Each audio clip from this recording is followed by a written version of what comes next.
back to my announcement, people. But first, a little backstory. Our summer tourist numbers are down. Even at the pool, revenues are off, which I attribute to the recent criminal activity involving the floaty hut. The floaty hut? What happened to my floaty hut? I thought you didn't want people to know you donated the floaty hut. I don't, but it's my floaty hut. Our lazy, hazy, crazy days of summer event is coming up, and that'll help. But we thought a supersized event would generate fresh enthusiasm for tourists to visit. Therefore, I am pleased to announce Stars Hollow, the musical. I love that. Sounds fun. This will be an enchanting musical history of Stars Hollow. Book and lyrics by yours truly. Music by a very talented young composer. He once lived in Brooklyn.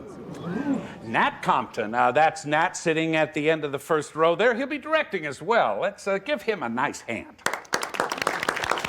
Whoa, give him a crystal sword. He's a White Walker. Now, our biggest hurdle will be finding our leading lady. She's got to be a great singer, a terrific actress, a nimble dancer, a dexterous whittler. She has to whittle? Or fake it. How do you fake whittling? Yeah, they'd see that there's no shavings coming off the wood. Come on, Taylor. Production values matter. Now, what I need from you tonight are volunteers for the musical's advisory committee. You'll come to a couple of the shows and give us any ideas that will help make it all that it can be. Who's in? I think it sounds fun. What does? The advisory committee. I'm gonna volunteer for it. You think you got the time? 8:30? I think he asked you if you have the time. I gave it to him. For the committee. Oh, yeah, I'll make time. I'm gonna sign up too. Babette, please, warn us. I think it sounds fun. It sounds really fun. I just hope the show is as successful as Taylor needs it to be. Once again, warn us. It's really gotta pack them in. You know, if Taylor really wanted to pack him in, he should just get up on that stage and dance around in his floppy Taylor underpants. So out of context. So, who's up for being on the advisory committee? Me. Me too. I'll do it. So, Lorelai, Tom, and Sophie? I'm there, Taylor. I could make it work. Me too. Well, I'm loving the community spirit here. Schedules to be announced. Now, our last issue, people. This, unfortunately, is less pleasant. So we're finally back to the floaty hut? Who gives a crap about the floaty hut? I don't. I'm just curious. If you're so curious, why don't you marry it?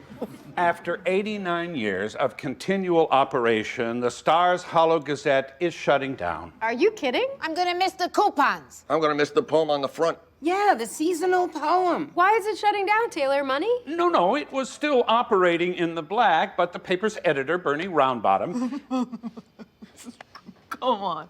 Bernie retired as editor, and there's no one qualified to take his place. Oh, well, it had a good run. 89 years, not bad. Really? Am I the only one who's in shock over this news? Well, I had discussed the possibility of the Gazette shutting down at an earlier meeting before you were back. I'm not back. And I figured the 30-something gang would have filled you in by now. I don't hang out with the 30-something gang. So unless there's additional business anybody wants to bring up... What about the floaty hut? Really? Get a room. What about it? The floaty hut is broken and down for the season. Well, did they find the bums who broke it? I wonder what Luke and the floaty hut's kids are gonna look like. Will you shut up? Excuse me, everybody.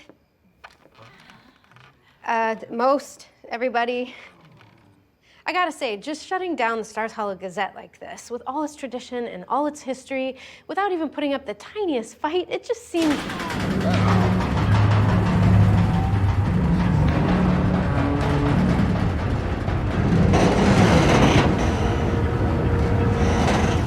wrong. They're still closing. Have a good night, people. Wait.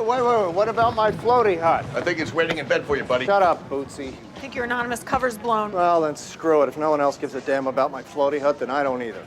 That's the spirit.